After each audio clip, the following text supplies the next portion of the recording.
పట్టాలు ఇస్తాను మోసం చేసినావు, ఎల్ఆర్ఎస్ ఫ్రీ అని దగా చేసినావు నువ్వు.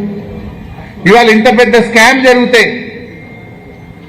ఇవాళ ఈ స్కామ్ ను బయటకు రాకుండా ఈ కేసును నీరుగారుస్తున్నారు. ఎందుకంటే దీని వెనుక అధికార పార్టీ నాయకులు ఉన్నారు. ఉన్నత అధికారుల హస్తంతోనే ఈ స్టాంప్స్ అండ్ రిజిస్ట్రేషన్ డిపార్ట్మెంట్ లో పెద్ద ఎత్తున అవినీతి జరిగింది, ప్రజాధనం కొల్లగొట్టబడ్డది. ఈయన ఈ పేలని బాంబుల మంత్రి నేను ఎన్ఐసితో పెట్టినా, ఎన్ఐసి సాఫ్ట్వేర్ అని చాలా గొప్పలు చెప్పిండు. భూభారతి అనేది ఎన్ఐసి సాఫ్ట్వేర్ మీద. మరి ఎందుకు ఇదంతా అవినీతి జరుగుతుంది? నీ ఎన్ఐసి సాఫ్ట్వేర్ పనిచేస్తలేదా? ఎక్కడ లోపం ఉంది? ఆనాడు ధరణి ఉన్నప్పుడు ఇటువంటి లోపాలు జరగలే. వారం రోజుల్లోగా ఇంటికి పట్టా పాస్ పుస్తకాలు వచ్చినాయి. ఇవాళ కాంగ్రెస్ వచ్చినాక 6 నెలల పాస్బుక్లే వస్తారు రిజిస్ట్రేషన్ చేసుకున్న వాళ్ళకు. 6-7 నెలల నుంచి ఎవరికి పాస్బుక్ రావడం లేదు. ప్రజలు ఇబ్బంది పెడతా ఉన్నారు పాస్బుక్లు రాక. మరి నాడు కేసీఆర్ గారు ధరణి ఉన్నప్పుడు వారం రోజుల్లో పోస్టులు ఇంటికి వచ్చింది. మీరేం చేస్తున్నారు? పాస్బుక్లు ఇస్తామని మనిషికి 300 వసూలు చేస్తున్నారు. రిజిస్ట్రేషన్ అప్పుడే పైసలు తీసుకుంటున్నారు, కానీ పాస్బుక్లు మాత్రం ఇస్తలేరు. ఉల్టా ఇవాళ ప్రభుత్వ ఖజానాకు రావాల్సిన డబ్బులు బ్రోకర్ల చేతికి, కాంగ్రెస్ నాయకుల జేబుల్లోకి పోతుంటే దీన్ని విచారణ చేయరు. అసలైనటువంటి దొంగల్ని పట్టుకోకుండా ఇవాళ కేసును నీరుగారుస్తున్నటువంటి పరిస్థితి ఉన్నది. మరి ఎన్ఐసి సాఫ్ట్వేరు అని గొప్పలు చెప్పిన పొంగులేటి ఇవాళ ఏం చెప్తావు? ఎందుకు నీ భూభారతి ఫెయిల్ అయింది? ఎందుకు ఈ అవినీతి జరుగుతుంది? ఇవాళ పొంగులేటి గారు సమాధానం చెప్పాల్సినటువంటి అవసరం ఉంది. ఎవరో ఆపరేటర్ బసవరాజుని అరెస్ట్ చేసి కేసు అయిపోయిందంటారు. బసవరాజు వెనుక ఉన్న అధికార పార్టీ నాయకులు ఎవరు? బసవరాజు వెనుక ఉన్న ఉన్నత అధికారులు ఎవరు బయటకు దిగరా?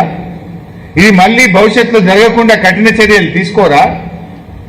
బీఆర్ఎస్ నాయకులను మాత్రం అక్రమ కేసులు పెట్టి పడి అరెస్ట్ చేస్తారు. ఈ కేసులో 48 మంది మీద మీరు కేసు పెడితే ఎందుకు 15 మందిని అరెస్ట్ చేసి చేతులు దులుపుకుంటున్నారు? మిగతా వాళ్ళని ఎందుకు వదిలిపెట్టినారు? ఎందుకు లోతైనటువంటి విచారణ జరపడం లేదో ఇవాళ ప్రజలకు సమాధానం చెప్పాలని చెప్పి కూడా నేను డిమాండ్ చేస్తా ఉన్నా. మరి సిట్టో, సిఐడిలో, కమిషన్లో అవి కేవలం ప్రతిపక్షాలకే పరిమితమా? అంటే ప్రతిపక్షాల మీద పగబట్టుడు, పేదల ఇల్లు కూలగొట్టుడు, ఇంతేనా నువ్వు చేసేది? ప్రతిపక్షాల మీద పగబట్టుడు, పేదల ఇల్లు కూలగొట్టుడు, లాస్ట్కి ఇలా గుడిని కూడా కూలగొట్టుడు. ఇక నిన్నటిదాకా ఇల్లు కూలగొట్టిండ్రు. కేసీఆర్ గారు కట్టించిన శారదా పీఠాన్ని కూలగొట్టమని పొద్దుగాల పోలీసులు పోయారు. మళ్ళీ అటు పోయినా, అందుకే లేట్ అయినా నేను ఇవాళ. ఇక నిన్నటిదాకా ఇల్లు కూలగొట్టుడు అయిపోయింది, ఇలా గుళ్ళు కూడా కొడతాడ.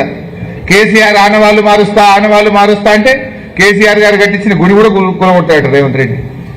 ఇదేనా ఆనవాళ్ళు మార్చడం అంటే? అందువల్ల నేను పొద్దున అనుకోకుండా అటు పోతే గంటన్నర లేట్ అయినా క్షమించాలి మీరందరూ కూడా.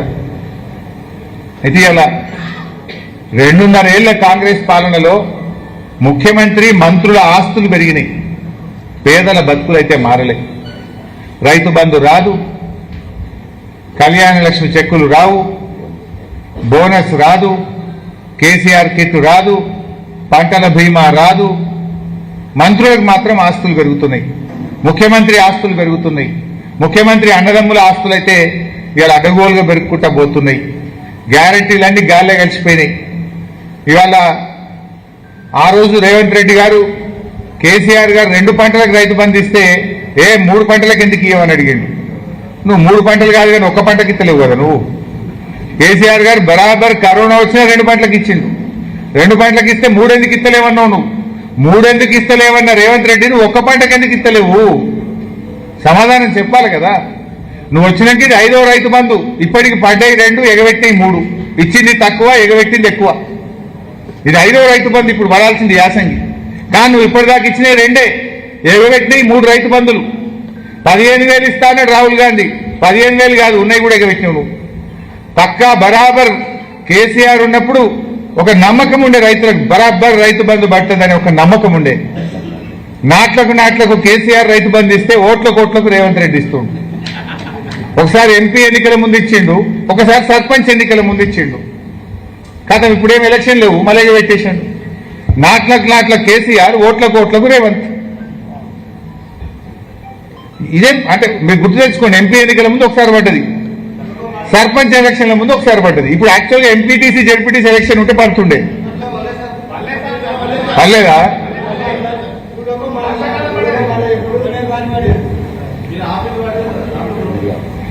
ఇవాళ